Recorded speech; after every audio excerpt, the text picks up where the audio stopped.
The year was 1947. The Second World War had ended, and Germany were once again left humiliated. Churchill had lost the election, and the new Prime Minister, Clement Attlee, was given the difficult task of rebuilding Britain. Everybody had a job, and employment rates rocketed. During the war, Coventry had been badly hit by the continuous bombings. Only a few houses were left standing.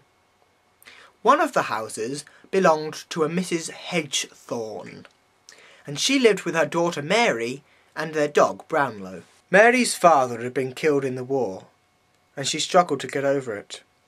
Her mother tried on several occasions to try and lift her spirits, but her heart had also been damaged by the torments of the war. Mary worked as a teacher. She taught children of a young age how to read and write. That will be all for today, class. You are dismissed.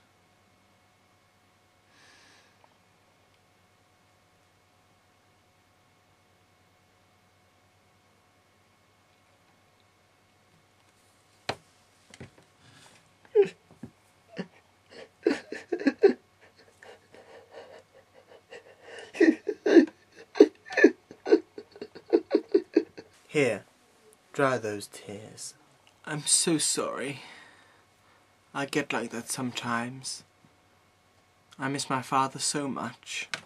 I know, Mary, I know. Your father was a good man, but I'm sure he wouldn't want you to grieve over him forever. He'd want you to be happy. He'd want you to remember the good times you had before the war. All those good memories. But it hurts so much. I know, Mary. But one day you'll wake up and that pain will have gone. Because you'll remember all the good times you had with your father before he died. Thank you, Harry. I'll be all right now. 1947 came to a close, and the new year brought great happiness for Mary. But it was also the year her mother lost her mind. You see, Mary's mother hadn't really recovered from the war. Its terrorising power had caused her to go insane. That and the death of her husband sent her right over the edge. Mary's mother died later that year, which caused another torment for Mary. I can't go on.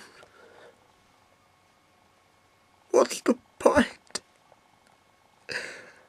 What's the point of living? I've got no one left. You've got me, Mary, and I'll never stop caring about you. I'll always be here to protect you, just like your mother. And I'll always stay by your side, because you're a good person and you have a caring heart. What have I done to deserve you, Harry? Mary slowly began to fall in love with Harry. As the months flew by, she grew more and more closer to him. Hello, my friend, it's been a while. It's nice to see your beautiful smile. We went our separate ways, only to return to face a lesson we failed to learn.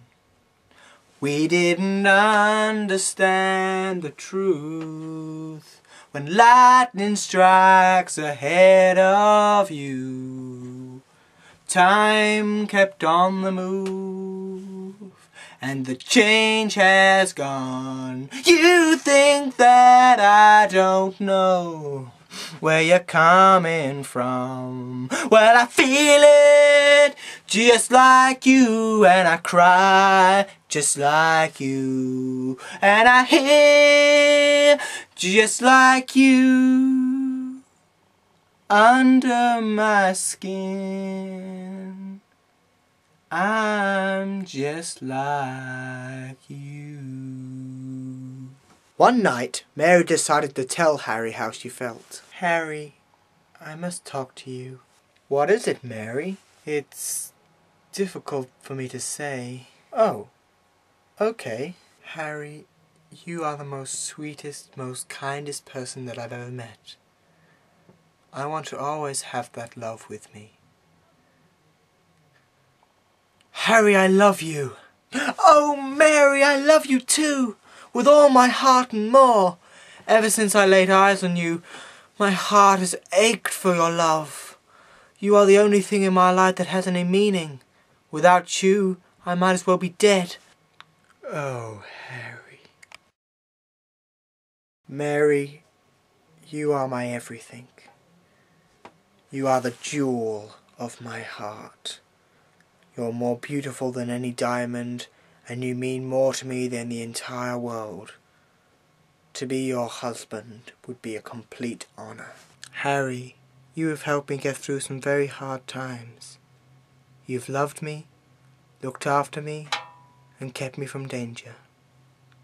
To be your wife will make my life complete. Do you, Harry Owen Chait, take thee, Mary Hedgethorn, to be your lawfully wedded wife? I do. And do you, Mary Hedgethorn, take thee, Harry Owen Chait, to be your lawfully wedded husband? I do. After the wedding, Harry moved into Mary's mother's house in Coventry. They spent many happy years together. In 1954, Mary became pregnant. She was allowed to have some time off work. It was at the same time that Harry got suspended from work after some money went missing. The baby was born, and Harry named him Albert after his father. Money was tight, and looking after the baby was proving exceedingly difficult. But Harry and Mary possessed the greatest gift of them all: love. But love doesn't pay the bills. Harry found another job as a policeman. He enjoyed the job, but sometimes it was a bit frightening. One day he was strolling along the street and he saw a man drag his wife into an alleyway. He slit her throat several times. Harry was too late to stop the murder, but he wrestled the man to the ground and cuffed him. The man was found guilty and was given a life sentence.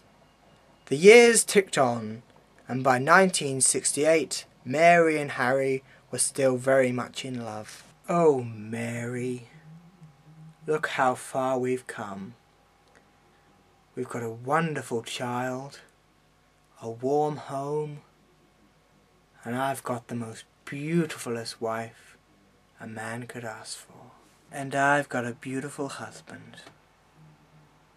Where's Albert? He's taken Susan out for dinner. So we're alone. I suppose so. Wait right there, I'll be back in a minute.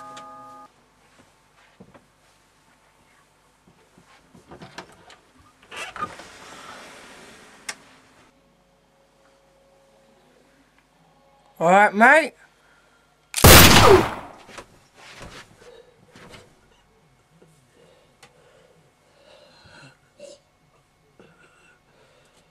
Mary. Mary.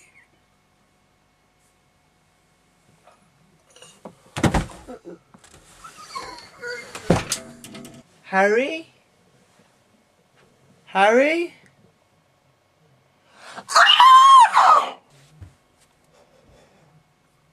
My life grows short. My last breath, I say these final words. I love you, Mary Hedgethorn.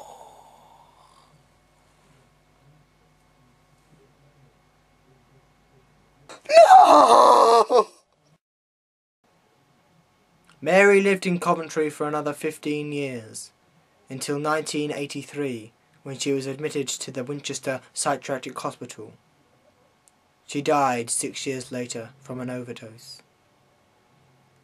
Her son grew up to be a successful doctor and lived to the age of 93 when he died of a heart attack. I'll light the fire. You place the flowers in the vase that you bought today. Staring at the fire for hours and hours while I listen to you play your love songs. Oh,